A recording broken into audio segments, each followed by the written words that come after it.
Hey everybody, have you considered starting a podcast? We here at Screwball highly recommend Podbean for getting your podcast out to a larger audience. Podbean has given us the opportunity to easily bring you Screwball each and every week on all of your favorite podcast services. Use the link podbean.com/screwball to sign up and save up to 35% annually. You can also use the link podbean.com/pro/screwball to sign up for a business subscription. Happy podcasting. Hey everybody, welcome back to Screwball, a baseball podcast, your home for everything baseball. I'm your host, Mike Lepre, here with my co-host, Frank White. Hey, how's it going? This is episode 98 of Screwball, and we are going to be taking a little bit of a reprieve from our normal predictions episodes here, because if you have not heard, the MLB season has been pushed back a little bit. As of recording this, the first two series of the year are going to be postponed, so essentially, or actually they're canceled, they're not postponed. So they are, so we're back a week now in the season. And probably, at the way it's looking with negotiations, wouldn't be surprised if there's another week taken off. It's expected. That's, at this point, because they haven't really met like they were pre their own deadline that they set for themselves. So we figured we'd just take a week here because we are going to be missing a week of baseball. So we thought we'd take a week and see kind of where we're at with the CBA stuff, because a lot of it is a little bit confusing. Some of the rules that, that they've already agreed on are a little bit easier to understand for baseball fans. Yeah, and we're in a good spot where we have the answers. Right? Some negotiation, they're close on. Some negotiations, they know where they want to be. So there's some answers now after the last 2 weeks. We kind of got some answers. So at least now we know where we're going to, what it's going to take to get us back. Before that, it was kind of in the dark. But now, after all these reports and answers and proposals, we kind of know where we stand, what needs to happen, and how close are we. So that's why we wanted to bring it up and just go over it and really buy ourselves some time for some answers. Yeah, I mean, if we can have a week or two in between here, between our predictions, it also gives us an extra week possibly of free agent signings. Maybe by the time we reach the last two episodes or last three episodes of the prediction series, maybe there's some free agent signings. Even if there's minor ones, there's something to kind of chew on. So we just figured we'd kind of just talk about the CBA for a little bit, because it has been, as we mentioned all throughout the offseason, it's been the big piece of news for baseball fans. And even, all the way until I have here the first proposal came out January 13th. Up until then, there really wasn't even much to talk about at all, other than, the flurry of free agent signings before then. So just an easy way I kind of thought to break this all down, because there's a lot to it, and there's even some stuff that goes over my head with some of the financials and some of the shit that it's not even worth for the average fan, really. What's the point in getting into it? Because it's all back end stuff that they handle. So some stuff that they're stuck on, and I thought was relevant to why we're still here, and it actually it's going to affect the game, is like the first thing here. I have the luxury tax threshold and the penalties that are kind of going to be outlined. That I know that some of the owners are a little bit against a lot of the penalties because they're obviously the ones getting hit by it. So I just have a quote here from CBS Sports that I thought kind of broke it down where they're at currently, and this is from an article written today. So, quote, "The MLBPA continues to ask for a competitive balance tax line of $238 million for the 2022 season, and it increases all the way to $263 million by the final year of the CBA. The league countered at $220 million for the 2022 season, so $18 million difference there. And then the 2023 and 2024 seasons would also have the $220 million, so there wouldn't be an increase in those seasons. 2025 would increase to $224 million, and by 2026, it'd be $230 million. So there's about an $18 million gap in 2022, and then progressively from there's a gap because the MLB doesn't want to increase it every year.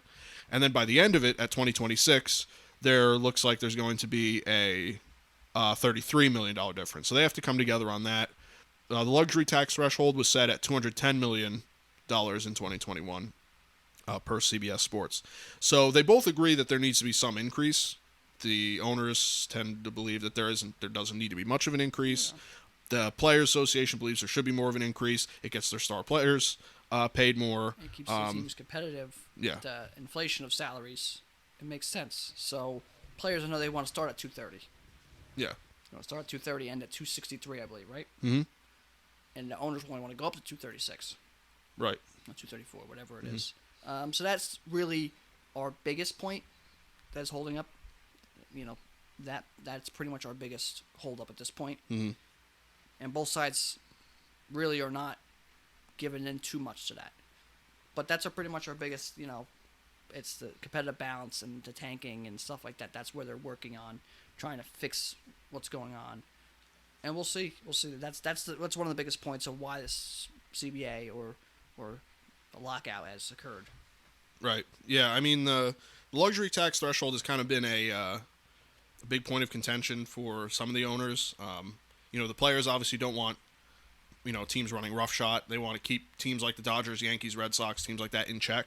And the Mets really seemingly now. They want to keep kind of some of these owners in check. But they also want it to be, they want to be a little bit of wiggle room so that the owners can pay players properly and, like you said, account for inflation rates and stuff like that. So there's talk there, whatever side you're on, that's your prerogative. But, there seems to be, there kind of has been a big point of a talking point since the negotiations began. And it does affect what could happen in future free agent pools and see kind of how teams shuffle in the future. So I think it does play a bit into what's going to happen. So I thought it'd be interesting to go into that. The next little point here that has been a point of contention for them has been the pre-arbitration bonus pool, which I believe is a new concept, right? Which would be a bonus money for younger players, right? I believe it's like a 2-player, or it's called the 2 rule. Yeah, the rule 2 or whatever. Yeah, rule 2-player rule. I don't know, 2's a fool, whatever it's called. Yeah, I don't know. But I don't remember the exact name they used. But yeah, I believe they're at, 80 million? The players went down. And owners are stuck at 30 million. This is one of the biggest gaps they have. This is the second biggest reason why the lockout has been where it's at. I believe the owners start at 20 million and the players start at 115 million. Yeah. Players pretty much have given in a lot more than the owners. I think if this is going to happen, unless the players really give in, this is probably ends around 50 to 60 million. 50, 55 would be smart. Meet in the middle. But this is a big one. It's to increase the pay of players from arbitration and I believe this was part of raise the minimum salary as well. Yeah. The minimum salary, I believe, was $675, and the players wanted $735. Something like that. I think that's where they left off. That gap's not that big. That's something that would definitely agree on. Maybe $695, something like that. But that gap's not that big. But that's part of that as well. The minimum salary and the arbitration for the players to make their money with, and the inflation of salaries, everything has to go up.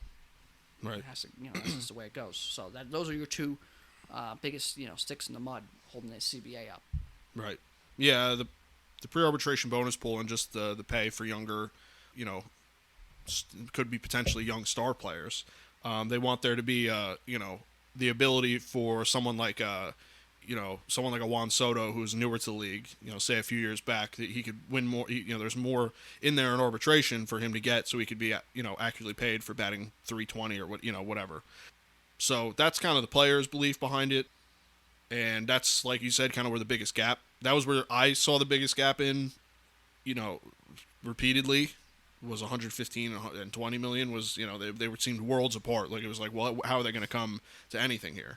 So now they're coming a little closer. Like you said, they probably meet in the middle somewhere, you'd like to think, around 50, 60 million, whether the players feel that they edge a little bit more out the owners or what, however that goes. But that's kind of been those 2 points, the luxury tax and the pre-arbitration bonus pool and like the younger player salary, has been kind of the big sticking points for this CBA. Now we're kind of get into some more like rule changes and just, I'd say, things you're going to see more of an immediate impact on the game. The average fan will see like, this is different. Or at least the willingness of the players to listen to is really one of their biggest talking points right now. Right. And this kind of goes into, because we're going to go into stuff that they already agreed on, because there is stuff that no matter what the deal is, there's going to be some skeleton of an idea in that they've already agreed on. But this is kind of a good segue into it. So there's a playoff format change that's going to happen. So basically there's been a reported agreement on a 12-team playoff pool, and that seems to be pretty much where it's going to go, that there is going to be an increase in the 12-team playoff. But now there's been discussions on the MLB wanting a 14-team playoff pool, which would include, a team getting a bye, and there being the concept of a ghost win for a series, so a team with a better record would go in with a win already in the series, so that would give them the advantage for having the better record. That's more conceptual. That's kind of what reports have been saying, but I believe the 12-team playoff pool has been agreed on. It's just what the terms of it would be in a full agreement. What that would look like, I'm not sure. But that's kind of been something that they've kind of used as some sort of glue to get some other deals done, is to use this as a little bit a piece of a negotiating tool. It's like, we'll come up on this. If you guys do this, we'll go up to the 14-team playoff, but as long as you come back on the money on this one, stuff like that. So, so there's something you could look forward to in the coming years with the CBA. Is there will be increased playoff pool. So if you're a team that's kind of been on the cusp, you kind of like to see that. So, which I personally like. I don't mind 12 teams. 14, I think, is a bit excessive for the league. That's about half the league. But I do like 12. I think that's a cool idea. Have given 2 teams a bye. I think that's pretty cool. I think gives you something to play for as a better team. Yeah. 12 teams is going to happen. 14 teams has been more recent. The players said it will give a 14-team playoff if you're willing to go up on the collective bargaining, the tax threshold. And the owners essentially agreed to that. They said, listen, if you're going to give us 14 teams, we're willing to give you more money, open up the tax threshold or essentially baseball salary cap, because the teams are now going to make more money being in the hunt. So they're a little bit more willing to spend more money. Right. So that's a big thing, the 14-team playoff. I'm not a big fan of the 14-team playoff. I'm not huge in the 12. I don't mind it. But 14-team playoff is a bit much. But if it gets the players back on the field and it gets the CBA done and it keeps competitiveness in baseball and, some of the better players, they brought up, the Padres and Tatis not being in the playoffs last year, and teams like the Angels with Trout and Ohtani. If 14 teams gets those teams in the playoffs, that's a great way to market your players. Yeah. Making them successful. Mm-hmm. Or play more games and be in the spotlight. So, you can't blame them. It's just, it's like the spirit of competition type thing. There's some teams that can sit pretty well. Oh, I'm gonna be in the playoffs, no matter. Yeah, you're a team like the Yankees. They said that they make the playoffs 90% of the time. Yeah. Well, if you add, 4 more teams per conference, or I shouldn't say conference, per league, what is their theory on spending more money? They can spend less money. If I'm already making the playoffs 90% of the time, now you add 4 more teams, I'm making the playoffs probably spending less money. Yeah. So, that's something to think about. But that's where we're going. There's going to be expanded playoffs, probably 14 teams at this point. Yeah, but the 12 team, I believe, is that's was mutually agreed upon, not signed off on. It's mutually agreed upon. Yeah. That we're going there no matter what. Right, and here's the other 2. Before we get into a even newer concept that they've seemingly have agreed on, but 2 things, and one of these I believe was agreed on like way early on, was one of the early reports. But so there's a universal DH coming to the league. So the NL teams will now have a DH, and there's going to be no difference in interleague play. It's not like if you go to a National League team, your pitcher's got to hit, blah, blah, blah. So the DH is agreed on. I believe that was like early. That was like January, February time that was really agreed upon last year, and I don't know why I didn't implement it last year, but it happens. I think everybody's on board with it. Even myself, who wasn't a huge fan of that, after seeing it and whatnot, I am more of a fan of it. I still do like the old style, but I know Mike's a huge fan of the DH, and I get it. I get it completely. But I did like the old school style. Split the leagues, it was a little different, but I know a lot of people were in the camp of just leaving it because it was kind of cool that one league had it, one league didn't. They were like me, they didn't. I'd rather see it leave, but like if you're gonna bring it, like okay. Yeah, right. That's not gonna be the reason I turn the TV off or go punch Mike or something. Yeah, sure. So yeah, I'm a big fan of the universal DH. I think on top of it making the game more exciting, I think that it elongates careers. You have a guy like an Albert Pujols or something that can now go. There's extra 15 teams now where he could just be a DH.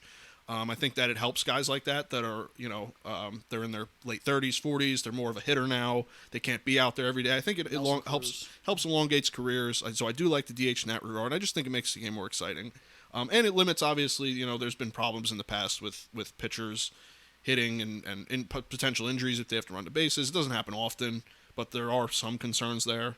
So I just think it's a win-win. That was early agreed on. I think that's just kind of been part of the deal for a long time at this point. So that's been agreed on. Expanded playoffs, that we just discussed, and the concept of a draft lottery has been agreed on. So there is going to be a draft lottery. It's the dealings of the draft lottery that are still being negotiated, and that's pretty much done. It's either one side's at 5 picks, one's at 6 picks. Right. So this way you can't tank for the top pick. It's a draft lottery for the first 5 or 6 rounds, and then at that point, then it goes in order by record. Right. So that's pretty much. I believe the players were on the 6 side. I believe the owners were on the 5 side for the draft lottery. So that's where we're at. They're gonna someone's it's just 5 or 6, whatever. Maybe if the players give it the 14 teams, maybe the owners give it the 5 or 6 picks. So we'll see. But that's all but done. That's very minor hold up. Yeah, that's not going to hold up the whole CBA talks over the draft lottery compensation. And that's a good idea. I think it does help with tanking. Not that it's going to do too much, but it does help with tanking. You can't just sit back and get the top picks. So it's not a bad idea to do, at least for the first couple picks. Mm-hmm. That's definitely a good idea. And I think baseball and the players, I think that's a good idea, and I think they agree that that's, smart. Yeah. Yeah, it'll definitely work out, and again, it's not a huge sticking point for why this hasn't been done, but it could be used, like I said, with the 12 to 14 team playoff thing, could be used as a little bargaining chip to get your money to move. For the luxury tax or something, you get it to move a little bit. If we'll come off of this, and you can have that, but you got to come a little to our side on the arbitration or something like that. It's it's just the kind of normal negotiating. Yeah, it depends to the paper. It's just what are we circling? Are we circling 5 or circling 6? Right. So but the draft lottery's coming. Yeah, so that's a great idea. That's a great idea. I think there's a couple things here that baseball and the players are like, hey, we knew this was coming. Like, I'll just give us, agree. Yeah. It's coming. We're coming. Like, what are we gonna finally agree on? Yeah, I think that was even agreed on fairly early too, right? At least the concept of the draft lottery was fairly one of the earlier things. So far with the lockout and some of the things I heard, I'm really against too much of it.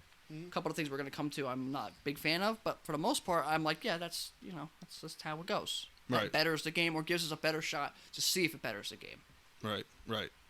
Well, let's get into those things that you said you weren't really sure on, because I'm not really sure of some of these things either. These are the last few points I have, and this is going to all come from a tweet from John Heyman. It's obviously been reported on by some news outlets and other people around baseball. I believe who was the big guy on deadline night? Bob. Bob Nightingale. Nightingale. I was gonna say Whittingale, but yeah, that guy was like savior to a lot I of know. people. Even though, we can find out the reports are a little owner pushing heavy rumor kind of thing. But he was like savior. John Heyman's been right up there too, and Jeff Passan.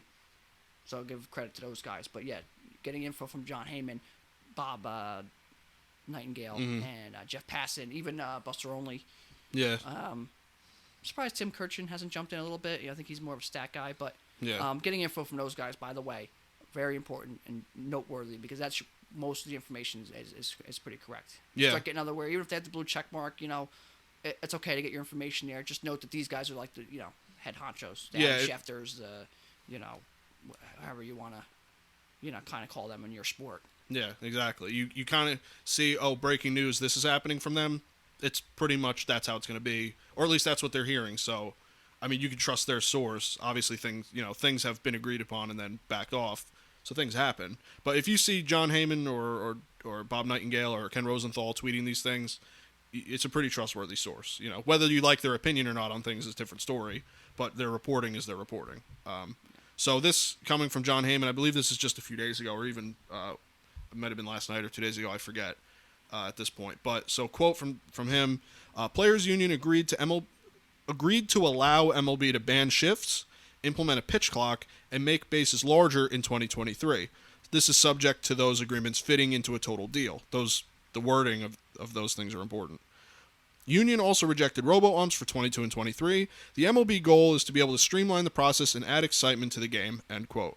So, again, I think the language he's using is important. The Players Union agreed to allow MLB to do these things, and he said it's subject to these things fitting into a deal. So, while these things are more or less going to be probably confirmed with in some form or another, it's not written in stone like the universal DH of the draft lottery. It's not like, you know what I mean? Like, this is the concept and this is how it's going to be. Yeah. These things are a little subject to fluidity. The Players Association said, listen, we'll push this forward a year or two for you and give you our write-off here if this is going to get us back on the field. Right. So it's not a bad idea. My concern is the major shift of the guy being in the outfield instead of being in the dirt. Is that going to change the offense, change the people, stop the launch angle? Is it going to help on a minor side? Sure. Mm-hmm. Every little bit that helps the offense, sure. Is that going to fix the problem? No. Is that going to change philosophy of the hitters? Some. Is it going to change a big percentage? No. You just give in to, I don't want to say crybabies, but, people who don't get to what they want. Mm-hmm. Kind of changes them, right? Robo-umps, no. I'll never agree with them. No, I don't like the robo-umps especially at either. this point where they're at. They're not even accurate. Yeah, I know. Bases, I like to see what they're going to do with that. I just don't understand the concept. You extend the base an inch, closer to, let's say, from first to second. Now the base path's now an inch shorter. Mm. So you're technically changing the base path, not the base. Right. And that to enhance stealing. I'm not sure 1 inch, even if that's how big they're going to do it. It might even be a half inch. Not sure if that half inch to an inch is going to make a difference in stealing a base. Right. Sure, can it? Sure. But knowing the players and the teams, it's a half inch closer, let's steal more bases, that's not going to be... Yeah. That doesn't seem more logical. And then now it left less shifting, less movement on stolen bases as well, you got to remember. When there was a lot of big shifts, there was more holes to steal bases because, Yeah, because everyone was out of sorts. Yeah. Exactly. And a pitch clock, okay, if you're going to do it, but if you're going to have him go over the pitch clock and then it becomes a ball, you have ruined the game of baseball. Mm-hmm. If it becomes a fine and like a, hey, let's go, if you keep doing it, an umpire can throw you out of the game. Mm-hmm. Okay. Right. I'd rather that. If you're going to add a ball to the game, you're ruining the game of baseball. Mm-hmm. You're now making a new sport. So I don't like that idea unless they do it where it's like, hey, we're going to fine you. Hey, let's just stay on pace. Let's stay this. Let's, okay. Not that it's going to help too much, but hey, I understand the concept. Mm-hmm. So right. as long as they're going to do it that way, I'm not completely opposed to it.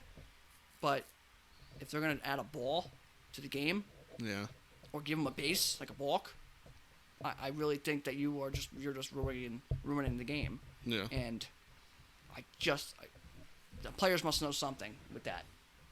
Yeah, they must. They know. would not agree to that. Mm-hmm. There's no way they would agree to changing the game that big and almost like like slipping it in. Yeah, almost as an afterthought. Yeah. Mm-hmm. So I can't say that's like taking away. Football's only on 3 downs now. That's like how important that is. Mm-hmm. Right. It changes the whole aspect of the game. Mm-hmm. So we'll see. Personally, I'm not a big fan of those rule changes. I just don't think that they don't attract a different crowd. Right. If anything, you lose a bit of your crowd. So that's how I am there with that. Yeah, I agree. I don't, the banning shifts, I don't disagree that shifts go some shifts go pretty extreme.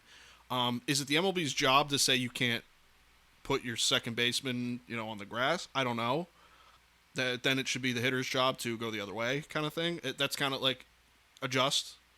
But as long as they make the language of the rules correct, you kind of said this before we started recording. Like, as long as they make the language of the rule clear, like you can't take advantage of the rule, and you kind of said before we recorded, like, oh, the guy, as soon as the pitcher goes into his windup, all of a sudden you can sprint to the outfield, and that doesn't make it a shift. You were in the dirt when the pitcher started his windup, but now that grace period is gone or something like that. Yeah. So as long as that's done right, I'm not going to boycott the MLB because they banned shifts or they limited what you could do with them. That's fine. Hopefully that does create more I would love if there were more contact hitters, don't get me wrong. Yeah. I just don't know if the Joey Gallos of the world are essentially going to change their swing with the way that the baseball is now. I just don't see it. And I don't know if that's where their big attention was, to change those guys' swings. I think it's just, to change some of the guys and just kind of give them the opportunity to be hitters again in certain positions and certain players. Now everyone has to be a home run hitter, not everybody has to be a launch angle. So, like I said, is it the worst thing? No. Mm-hmm. Did they do it right? Sure. It's like when they lowered the mound. People weren't a big fan of that, but then they were like, "Hey, listen, it needs to be done because the game's changed." Right. These guys are throwing way harder now. So if that changes, if this helps a little bit, then great. As long as it doesn't change the complete aspect and people start making a mockery of the rule, because then it's just it's like the pass interference rule in football when it had it. And it was like, this is asinine. Mm. You don't want that. Or the taunting rule in football this year. It's like, this is nuts. Yeah. Like, if you're gonna do it, you got to make sure you do it right. Yeah, instead of just play around with it and test it out. Same with the pitch clock as well. Yeah, the pitch clock conceptually, I don't like a pitch clock at all because I don't like that there's a clock in baseball because that's the beauty of baseball is that it's just a methodical sport in that way. You're pretty much, as long as you have an out still to play with, you can do whatever you want. So I don't love the idea of a clock. However, I understand that there are some pitchers that are the human rain delay, and they do take a long time to pitch. So sometimes I'm like, yeah, hurry up, please. Let's get this going. But at the same time, I just conceptually don't like a clock being in baseball. But again, it's kind of like you said, do it right, and I'll concede. It's, as long as it's not even a thought sometimes while I'm watching the game, that's fine with me too. Yeah. Bigger bases, I thought the concept would be behind safety, so that these guys aren't hitting each other's ankles and causing injuries. And these guys, some of these players are insane investments for a team, and, more safety, as long as it doesn't go too far, can be a good thing. So I thought that was the concept. That's why I was kind of on the board. Breakaway base at first base. That's what I thought they'd do. The Max Muncy collision at the end of the year. I'm not a fan of a breakaway base at all.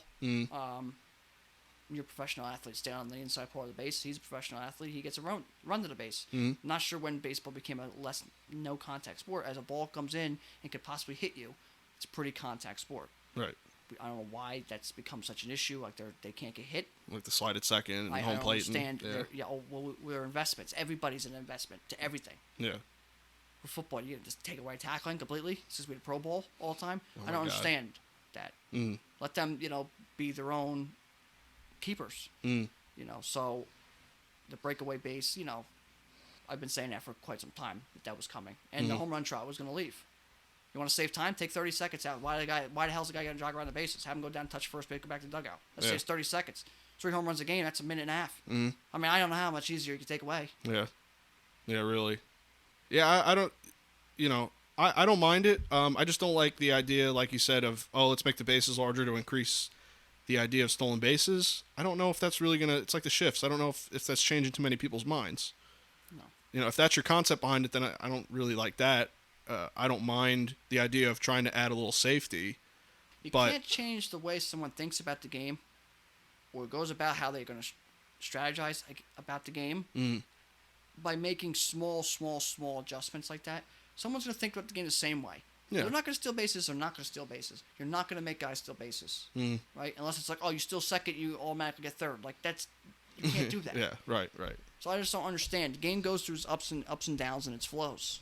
It's a pitching decade. It's a pitching era. Then it's an offense era. Then it's a dead ball era. Then it's this. And then it's that. It goes through ups and downs. Can you make some small adjustments like the shift? Okay, but you're not going to force people to steal bases. Yeah, The aspect of speed and base running is almost like an afterthought. Just like defense is almost sometimes becoming an afterthought. It's like, let's just hit the ball. Yeah. You could play first base. You could play second base. Let's just get more headers in the lineup. Because he might give up 2 runs that game, but he can hit for 3 runs. So it makes up for 1 run. Right. So that's a problem. That's just where, I don't know. And then what if stolen bases go nuts? Do that shrink the base again? Yeah, right. Probably not, right? It's like when you juice the ball that they said they didn't do, and then they said they did. So. And then they used both balls in the same season. I mean, I don't know. It's just bad. It's just bad. I know. Other than that, some things that I noticed, they expect to drop the draft pick associated to a free agent. That is almost a foregone conclusion. Yeah, thank God. That gets dropped. The owners agreed to that, and that was one of the things that they kind of fought about a little bit, but they've pretty much got away with that.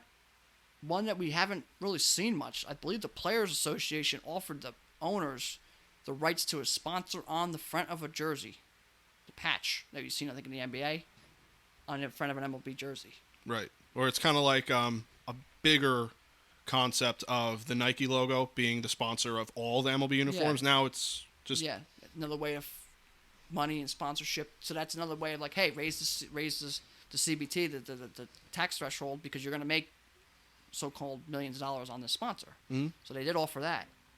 The small patch on a jersey, like the NBA's done, I'm not opposed to. Mm-hmm. The entire sponsor of a jersey like soccer, I am very much opposed to. Yeah, I wouldn't like that. No, not like soccer.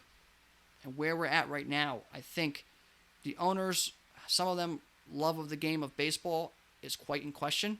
And some of the owners, it seems like this is a hobby. I have money, I spend it, I have a team. It's like a yacht. Yeah. I have a yacht. Why do you have a yacht? Because I have money. Mm-hmm. I have a team. Why do you have a team? Because I want it. Yeah. It's like a luxury. Then you have some owners, Cohen with the Mets, Boston, the Steinbrenners with Yankees. There are still franchises and owners out there who still want to win and care about the team. And then there's some out there where it's almost like, hey, this is the only way I have money. This is the only way I stay active. This is the only way. It's a way of just showing I have money. Yeah. That comes into question every CBA, but we see it more and more. And then they say, it brings me to my next point, their love of the game or their players. Mm-hmm. We've had an owner come out and say that we're going to break the will of the players union. How could you possibly say that? And then when the CBA does get signed, let's say you're the Phillies owner and the Bryce Harper walks in there and you're the owner. How could you stare him in the face and then he's going to sit there and play for you? Yeah. I just don't understand that. And then where we're at, again, right now, negotiation, they are kind of on and off. It's almost every day, some sort of negotiation. Small meetings between two people on each side for the most part. What I think is going to happen is you will not see April baseball, and it's designed to be that way. The owners do not make money in April. High schools, middle schools, elementary schools, they're still busy in April, right? Standardized testing and stuff like that. Once May rolls around, they're a little less. It's more finishing up the school year. Hey, testing's kind of done, right? It's kind of open. Colleges are done in May. Mm-hmm. The weather turns in May. Kids are willing, the parents are willing to go out and spend a late night at a game because it's warmer, school's almost over, right? Mm-hmm. You make more money in May. If you're Detroit, yeah, you got some games away in April, but it's April 7th, 10th, and you're making your home opener. It's freezing. Yeah, sure, the home opener might be packed. Maybe the home series is a little bit busy. But then let's say the next series, it's a Tuesday, it's 1 o'clock, it's 30 degrees out in Detroit with a chance of snow. It's got 17 fans there, and the team's not that good. You're losing money. Right. That game's in May. Okay, Detroit in May. Sure, it could still be cold. Right? You could still have issues in Colorado. But the idea of most likely it's going to be decent. Mm-hmm. Right? Yeah. You'll get more fans. You make more money. That's the idea. So are the owners purposely avoiding April baseball, or at least beginning to mid-April baseball? Yes. That is the answer. Right. Will we see the schedule change eventually here soon? The April baseball is gone, or baseball starts more towards the end of April? Yes. I think that is the end goal. You cut the season down to 154 games. That's 8 days, 8 games. That's a week, right? Mm-hmm. That's a week and a day. A couple off days. You can take an off day out of that. That's 9 days out of the season, right? You push the season 1 week back in October, right? Now all of a sudden, because they'll play in the cold. They'll play in December. Yeah. Playoff baseball, people are going. Yeah, oh yeah. So that's 9 days. You push a week back, right? That's 7. It's 15 days. That's half a month. Mm-hmm. Instead of starting April 1st, 15 days, it's April 15th. You find a couple extra days in there, right? All of a sudden, you're starting April 20th, and most of those teams start more on the warm weather for the first couple days. Now you're not going home to Detroit, home to Boston, home to Colorado until the end of April. Right. You make more money that way. Yeah. I mean, could have been their end goal from the beginning. You know? Yep. That, and let's be honest, how many stadiums, yeah, you're selling hot chocolate, sure, for 2 months of the year. You're selling hot dogs and sodas and cold beer for 7 months of the year. Mm-hmm. They're not spending money on getting hot chocolate and stuff to keep you warm. They're getting stuff to keep you cool when it's hot out. Right. There's all little things like that. That's where the owners make money. That's what they're doing. I think that's their end goal. Let's try avoiding April baseball. Yeah. Yeah. I mean, it makes sense. I mean, we're in could be a colder climate, especially around this time of year in April. So it's not always the most desirable thing to go out in April. That doesn't fit the baseball weather type mentality. Now, if you're in SoCal or Florida or something like that, it don't really matter to you. Yeah. Like or Texas. And you're playing Detroit, a lot of times you'll see more day games in April because it's warmer and stuff. All right, a Tuesday day game in Detroit at 1 o'clock, the team might not be that great. And it's and April it's cold. 12th. Yeah, it's like, what are you? You're not going to get nothing. Mm-hmm. Sure, maybe New York. Even New York, you'll see it. It's a day game. It's a little cold out. It's like, well, I'm not going to go. Yeah. Why am I going? Yeah. Yeah. Now, if it's warm out, sure, I'll skip work or go to work, leave work early, or I'll bring the kids out of school early to go to a game. It's warm out. It's nice out. School's about almost over. Colleges are out. People are going. It just makes more sense, right? Right. So I think that might be something they look at. Starting spring training a little later and starting the season a little later, and spring training then starts kind of towards the tail end of March Madness, right? And the season doesn't start in the middle of March Madness. Something to think about for them as well. I mean, it's just the small things like that they're trying to make extra money. That's what the owners do. They want to make money. Right. And the players have been beat up for years, and the players are standing together to fight that. And then my last little bit here in the lockout is whose fault is it? Obviously, it's both faults. Oh, yeah. Of the players came in a little high because maybe they got beat up over a lot of years. That's why they fought that COVID. We said that 2 years ago. They fought COVID strong because the CBA was coming up. They couldn't give in. Have the players been beaten down a bit? Yeah, they have. Have the owners been at fault at that? Yes, they have. So, okay, the players come in with higher deals or higher expectations. You're like, whoa, is that the players' fault? Sure. But the owners are not willing to be like, okay, we have kind of beat them up, and we have made quite a bit of money. And our franchise is never going to lose value. Let's give a little bit more money. And they're very tight-pocketed, and they're making billions of dollars. Yeah, that's their fault, too. You're making quite a bit of money. Right. You can sell that organization, sell that franchise, and that won't be their biggest purchase of the year. Yeah. That's quite a lot of money you have then. Yeah, that's like, I don't know what to do with this money, It's, let's go buy a franchise because I have a team now. Yeah. I don't know what else to do with this crap. So that's where we're kind of at. It's both sides' fault, sure. Do I understand both sides? Sure. Yeah, me too. A deal needs to be done. And I expect at this point, once games were canceled, postponed, delayed, it could go longer because now you already stuck the fork in right? So you might as well. You can now kind of go a little deeper. Right. Once the games became that. That's why I thought once they became that, I kind of was like, okay, this could be a little ugly. Do I expect it the way it's going now? No, I expect probably May. But again, I could also see Jackie Robinson Day being open day. It's the 75th anniversary of that, right? That would be a big thing for baseball. Right. So I could also see that being open day. That would push the season back another week. That's really about 9 days. So that would make some sense. Yeah. So I could see that as well. Or I could see them starting more May, beginning of May, and that's kind of their season because of warm weather. Well, So that's what's kind of scary with them already pushing some time back and canceling games. First time there's been a work stoppage since '94, I believe. in the 94, the players went on strike. Yeah, And right. the reason they don't want to do that mutual agreement and end the lockouts because they didn't have agreement then. And the players all of a sudden were like, all right, no World Series in August. Right. And the owners lost money and lost quite a bit of fans. Right. So that's why they don't want to be like, all right, well, we're going to have a deal before we do this, which is good and bad. Yeah. So this is where we're at with the lockout. It's an update, some of our opinions, but I'm sure a lot of people don't have some of this news, even though we don't even have a lot of it. No. But it's good news for any baseball fan to be like, hey, okay, this is what at least is kind of what's going on. Yeah, it's kind of like I said at the top. There's some stuff that you're going to see an immediate impact in the game. There's stuff that will have a residual impact on the game, and there's some stuff that we're not talking about that is probably just even over our head. It's just like Front back end. office and the players, they're like, oh, okay, it affects them and it doesn't affect the viewer.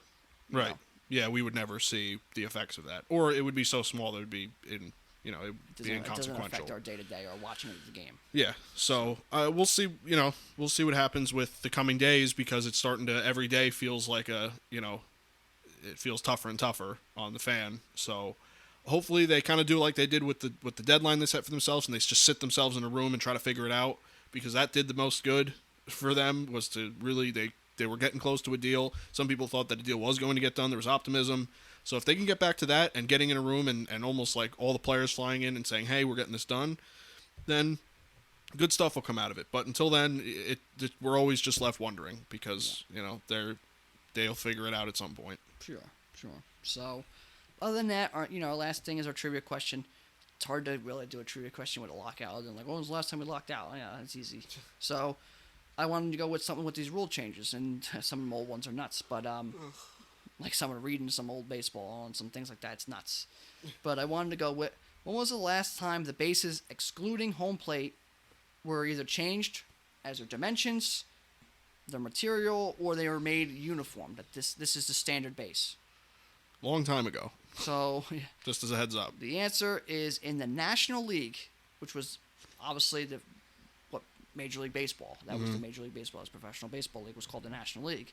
In 1877, they made the base uniform. They made it a canvas base, had to be 15 inches on each side, and it had to be 3 to 5 inches tall. That's the trivia question. So some other facts to know about that. In 1894, the pitching slab, or the rubber, changed to 24 by 6 inches, which is the current, give or take, Right. dimensions of it. And the plate made it to its current shape in the 1900 to 1901 season. Not quite exactly sure when it became uniformed, but it changed from marble to required to be rubber, and that's when it's got a shape. And it got, for the most part, it's got its dimensions. The dimensions might have changed a bit. There's not really an idea of when the exact dimensions, but it changed from marble to rubber, or the idea it could be marble. Marble, obviously, very dangerous. People getting cut. People avoided sliding at the plate because of that. It became rubber. So all the bases, the rubber, now the plate became rubber. So those are some facts on like our bases. So seeing a base change is groundbreaking. Yeah. And if you look at some of the old, even from like the 40s and stuff, the bags were really not what they are now. They're soft like pillows, but they were canvas. They were about 15 inches on each side, square, and about 3 to 5 inches high. And it was like, this is the same concept we have now. I'm sure these rules are quite tighter now. Maybe not technically. I guess you could mess with the bases, but everyone has the same base. Right. It's pretty much, right on the money. Right. So, but back then this was like, hey, we got to be pretty close to this. More uniformed approach. Yeah. So again, the last time the bases excluding home plate were changed, material-wise, dimension-wise, or made uniformed, was in 1877 when the National League, when it became canvas-based, about 15 inches on each side and about 3 to 5 inches high. Yep, and we might see that change with this new CBA agreement. It seems like the MLBPA allowed that to go through. We'll see what the owners do with that, and we'll see what that brings. I have no idea. I mean, I just saw that there was that idea was being kind of agreed to. What the actual, agreement comes to is a totally different story. So, exactly. I mean, it's strange. It's strange that was kind of like a point of like, oh yeah, by the way, we're going to make the bases bigger. It's kind of strange after all the things that have been negotiated and talked about. So, but yeah, that's. I mean, it's like I said to you when I was trying to guess a trivia question. Like if you guess that year on the nose, I just don't know. You just know your crap about baseball, especially old baseball. Being able to understand the, when the rule changes happened back then is just insane to me. So, no, it's a good one, and I thought this episode was good to do to update people on where we're at if they haven't followed it, and they're just kind of like, if people have just kind of tuned out and been like, whenever baseball happens, it happens, because that's probably where some people are at now. They're like, I'm over it. I don't care. Just tell me when we're starting. Yeah. That's probably a lot of people are just done with it. Yeah. So that's why we want to do some information. Buy us some time, and kind of. That's what we do. We give information out to the people on the game. So that's what we want to do here, because this is the biggest part of the game. This is the game, or is not the game, in some aspects, right? So this is what's going on. This is a lockout news, some of our opinions, and what to see here, what to look forward to, or what to look for in these reports, these tweets, these messages, whatever you're going to see. These are some of the hot topic, keywords to kind of pick out of these reports. Yeah. Yeah. So I guess, with that, that's kind of the news we always bring at the end is the CBA, and that's what we talked about today. So we'll come back with our predictions next week, or if, unless there's not good news, and then we'll delay the predictions some more. But the hope is there's good news, and we can continue our predictions. But our schedule is much in flux. Yeah. Here, not quite as much as the MLB schedule, but ours is in flux a bit too. So don't be surprised if things change a bit, like this week. Right. Yeah. So we'll keep on our toes with it. All baseball fans are kind of, especially if you're a big baseball fan, kind of keeping eyes on this. So we'll see what happens, and we'll try to update best we can and see what we can do. But, it's a fluid situation right now. It's always changing. So exactly. So we'll see what happens. But I think with that, that's kind of all I had for the episode. I don't know if you have any other concepts to bring up, anything, any last things. No, that's pretty much it. Lockout episode can go really long if we wanted to, and really deep dive. Our opinions, we said what we got to say. We gave it the most important facts. And we're still, dealing with owners' money and pride and joy, players' livelihood, and fans, blue-collar fans just getting, punched in the head. Stuck in the middle. Which is how it always is in every sport and everything in the world. Yep, that's Either you have money or you don't.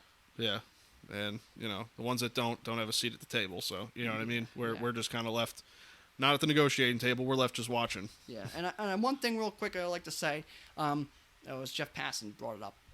Take the next best 1,200 players, play them in the major leagues. The product of the game drops dramatically, right? Oh, yeah. Mm-hmm. The efficiency and the product, it's like watching, high school and stuff like that, right? Take 30 business people, maybe not rich business people, but business owners, 30 people have some money and just, business sense. Put them in charge. CBA's done, there's no lockout issues, and the game is probably better off than it's ever going to be with the 30 people they have. That's where they're at. Yeah. The big money, the owners, and the non-love of the game by some of the owners really changed this game and affect it in a bad way. If you put 30 people who are business owners with a little bit of money, and the game could be in a lot better spot. And that was from Jeff Passan. I've seen that, and a lot of people were like, yeah, that tells you where they're at. Yeah. The players are important. There's only so many people that have talent.